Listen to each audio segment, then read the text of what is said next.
It is my great pleasure to introduce Steve Schwarzman, but I have noticed during the cocktail hour that it may be that everyone already knows Steve. But Steve is co-founder, chairman, and CEO of Blackstone. He is a fellow trustee of Asia Society and a member of the advisory board of the School of Economics and Management at Tsinghua University in Beijing.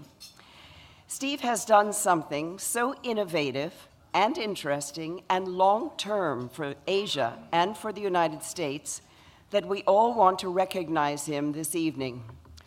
Earlier this year, Steve founded an international scholarship program, the Schwarzman Scholars, and began building Schwarzman College at Tsinghua University in Beijing. With a $300 million endowment, Schwarzman Scholars is the most significant program of its kind since the Rhodes Trust was established in 1902. Schwarzman College will welcome their first class in June of 2016, and I'm sure Steve will be there. So will you all join me in congratulating and recognizing Steve in his extraordinary initiative? Steve?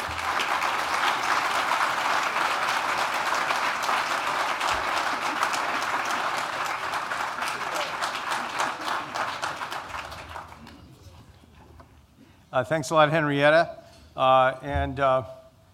For those who aren't up to the day-to-day at Asia Society, Henrietta and Ronnie have done a really amazing job as we're in a period of transition. And along with Luke Hayden and some other of us as hangers-on to the search committee, Josette Sharon was selected as the new CEO, and she put on just an amazing performance in terms of just a really brilliant strategic plan and great management skills. And I think anybody who was there listening to this yesterday would have to be really, really dazzled.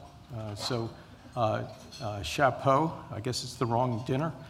Chapeau, Josette. Also, I wanted to be here. I have to leave in a little bit and fly off someplace, which apparently is my destiny. But I wanted to come tonight, not just for Asia Society, but also for David Bonderman. And someone else will introduce David, but David is really an extraordinary person. I think just in terms of human endurance, forget inspiration, insight, intellect, creativity, I think David is close to the world record holder on a year-to-year basis in terms of number of hours in the air. And I think it's 1,300 hours of flying. And just to give you a context, 600 hours is 1 month in the air, 24 hours a day. David covers more ground, more effectively, with more of a provocative intellect and brilliance than anybody I know.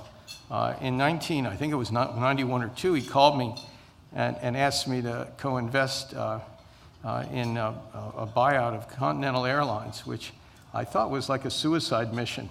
And at that point, there was no aggregate retained earnings in the entire airline business in the United States since its founding. And I turned it down because I thought I was like a prudent person, and apparently I was just a stupid one. And David, I think it was like 6-1, 8-1, and it was the start of building an extraordinary enterprise at Texas Pacific Group. And everybody views David as the most creative person in the alternative asset industry. And you picked a marvelous guy and a good friend and an extraordinary talent. And we were just talking about how much longer can we keep running around like this? And I think the answer is until they turn the lights out. And we're just, we're now playing for time with the same intensity, but, we're getting a little older, but we both feel like we're somewhere in our mid-40s, so we got a lot of white space ahead. Just a minute or two on the Schwarzman Scholars program. This is like, something that seemed like a good idea at the time. It's sort of like encroaching on my life. I was approached by the president of Tsinghua, where I'm on the SEM board, with an idea for their 100th anniversary of starting some type of exchange program. And I sort of looked at that and I said, well, I'm like a busy person, and exchange programs per se, I don't know why I should be motivated about this. And so President Gu retired, and he was succeeded by the next president who was a bit more persistent. I eluded his grasp for 2 years, and he flew to Paris, where I was living, and said, listen, I really would like you to focus on this and think about it seriously. I'll come to Paris and see you. And I started thinking about, why would I want to do something? And what was the sense of this? Because just doing another student exchange program was not high on my list.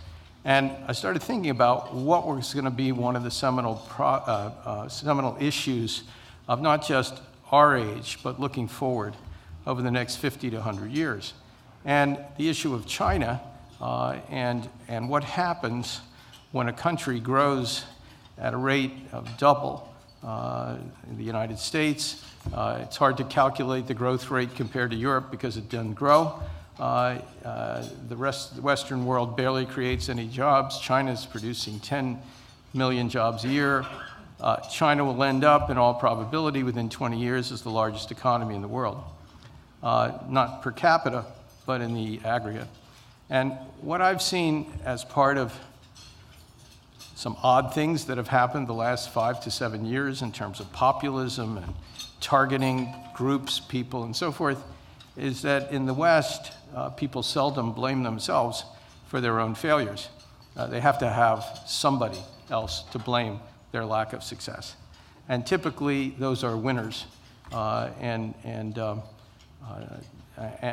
China's going to be a winner in the eyes of the world. And if there is a kind of hostility unleashed, the way other parts of society, we've just seen it in the debt issue, the functioning of the US government, when you unleash these forces, really bizarre things happen. And longer term, I could foresee a situation where China is involved with economic disputes as a result of being targeted, trade, and even military issues, because there's already some friction between Japan and China. And as China continues to grow, the likelihood that these things will intensify seems to me to be pretty reasonable. So I tried to think about, how can I get in the way of this? How can we defuse this type of inevitable tension? And I looked at different models, and having been rejected by the Rhodes Scholars, I sort of thought maybe that could be a good model. So you know, the concept of taking potential leaders and bringing them to China, where very few of the highest talent people in the West go, because they're going to Harvard, they're going to Yale, they're going to Princeton and Stanford and MIT and Caltech and all the great universities, not only in the United States, but the Oxfords and Cambridges and Grande Écoles, and you know, they're not going to China for education in particular. And I thought that if we could take that kind of raw talent, the sort of a Bill Clinton model, and he's not the only successful Rhodes Scholar, and bring them to China and give them a completely unique experience where we can introduce them to the leaders of the country, where we can take them around with professors so they see all kinds of different parts of China, where they can get a mentor from the real world in areas that they're interested in studying, so they meet their families, they see their company if they're interested in business, or if it's law, they get to meet the head of the biggest law firm there. And then we bring in all kinds of other stuff, and you know, great curriculum, Western design, jointly with Tsinghua, that we can produce in 1 year a really intense experience with 200 kids a year. 45% US, 20% China, 35% rest of world. So we're going to cover as much of rest of world as we can with that set and mix these people up. I've had a lot of fun designing a building. For those of you who just ruin your life doing a home, you ought to try a whole academic building. And you know, we sort of are doing it.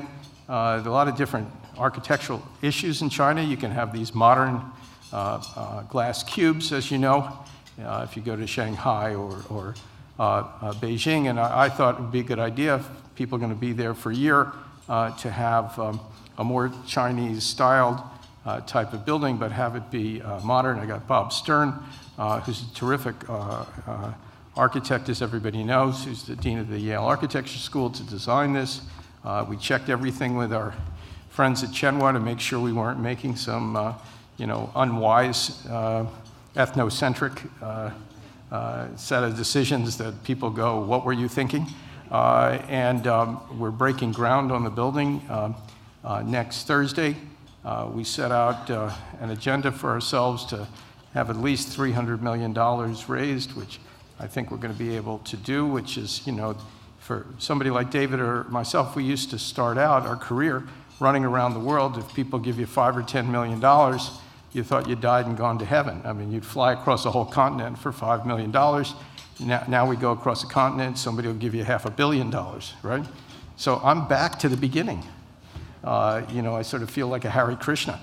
So watch out if I'm walking among you, because I'll just ask you for something. And it's a percentage game, and apparently I'm either desperate or not shy, because I want to get all the money raised, and we've made a real good progress to this. And what was interesting, I talked to President Obama about it, because I do some stuff with him from time to time, and he said, boy, this is so terrific. This is so great for the United States. What can I do to help you? And I said, well, does the word video mean something? Or write us a letter or something? He said, I'll do whatever you want. And we also got President Xi to do an endorsement as well. What was astonishing about that, it was done in the Great Hall of the People. And I expected, sort of a typical US type of letter. But what happened on April 24th is this was like the endless proclamation. And it talked about how the Schwarzman Scholars program, using best practices from the West, was going to kick off the reform of the university system in China, and that China needed to upgrade its universities. Part of their, I guess it's 20 or 30-year plan, is to have 2 of their universities in the top 10 in the world. Right now, their top 2 universities, according to who's doing the rankings, are sort of number 52, and I think it's 54. So there's a long way to go, and they want to use this program, which I didn't think about it this way, actually, as sort of a kickoff, as well as something that they can learn from.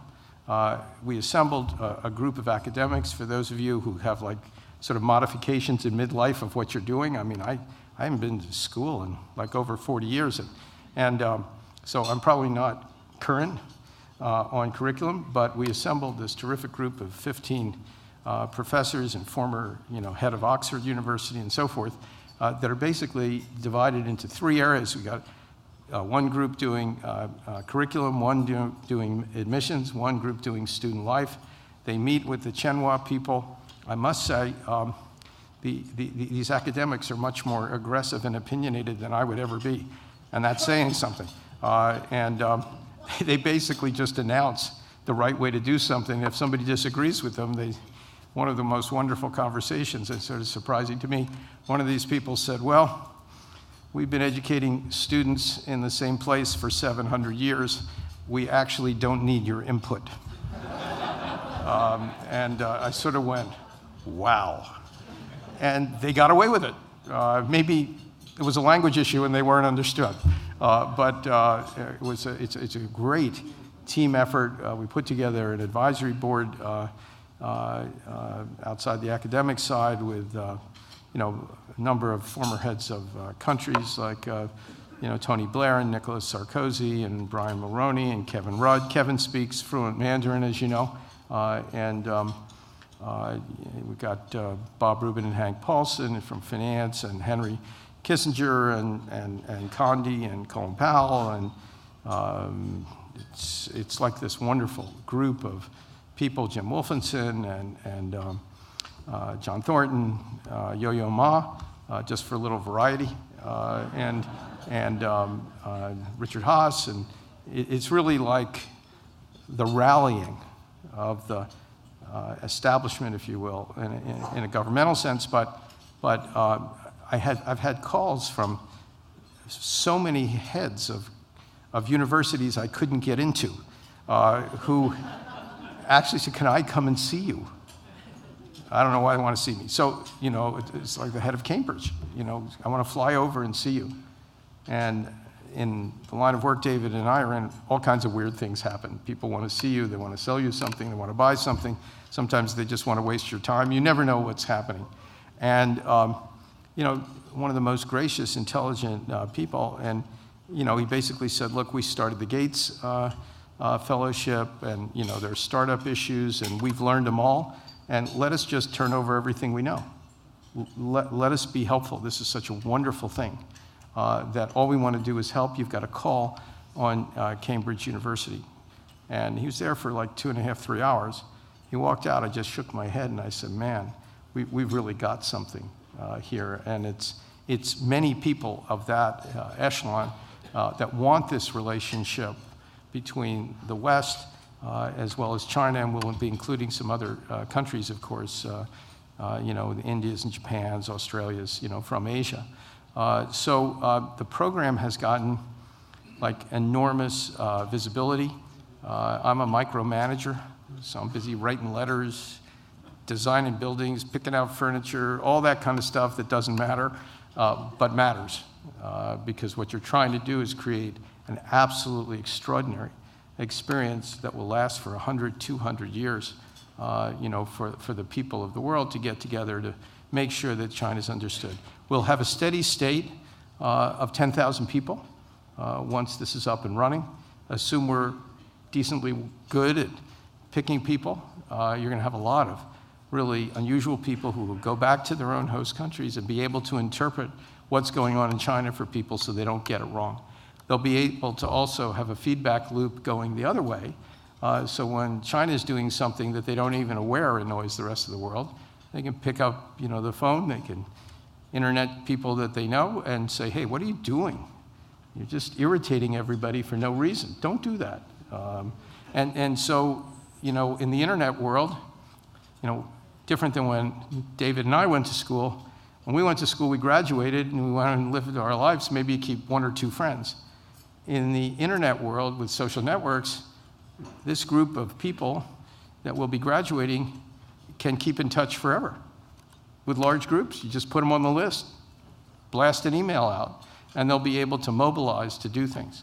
So it's a very exciting thing that sometimes when you do stuff in life, you don't know where it'll exactly take you. I was with the vice premier of China last week in one of these, CCTV, little picture things that they do at sort of their state house, and talking about how wonderful this stuff is for China and how important and so forth. So, this is just a little warning for you all as you get older. Weird things happen.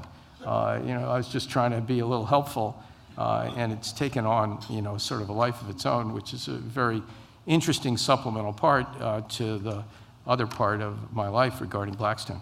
So that's a big dose of Schwarzman Scholars and a big dose of me. I'm going to let you get on to your meal and have a great evening. Congratulations, David.